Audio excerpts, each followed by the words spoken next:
Z, tinitake niya seriously yung trabaho niya. Siguro, ang nakikita ko kasi baka akala ng mga tao kay Zacho, mukhang bugoy, mukhang komedyante na nagpapatawa. Hindi eh. Malalim na tao si Z. Si Z ay masarap kausap na tao. Si Z ay very responsible sa likod at sa harap ng camera. So,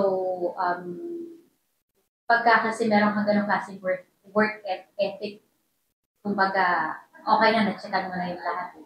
Kaya din siguro nag-register yun sa camera. At sa aming mga katrabaho na, masarap siyang katrabaho talaga, maalaga siya. Hindi mo sinabi. Last, ano yung side of you na discover mo na at pag nakasama mo yung daughter mo, na may gano'n ka palang side na hindi mo akalain ba?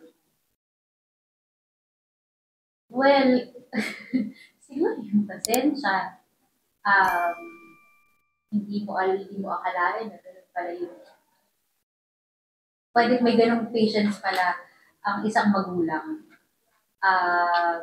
Unbelievable eh. Parang minsan gusto mo na lang pumiti.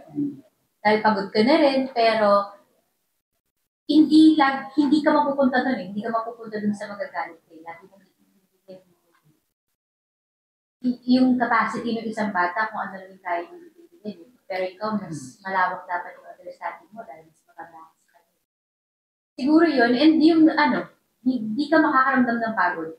Pag nanay ka na, doon ako nagugulat. Kasi pag nasa shoot ako, parang 3 hours pa lang ako, pagod na ako eh.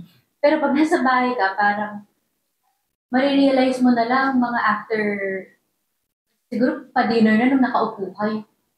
Parang ano pa lang ako umupo, di ba? Parang ang tagal mong nag-asikaso sa bahay, nakapagluto ka na, nakapid mo na yung anak mo sa school, nasundo, hatid mo na, napagluto mo, dahil mo ng chores, sa pag-upo mo, hindi mo palang naramdaman yung pagod. Pero, yun nga, siguro, yun yung difference niya. Yun yung, ang pag nanay ka na, go ka lang ng go eh. Lagi kang on the go.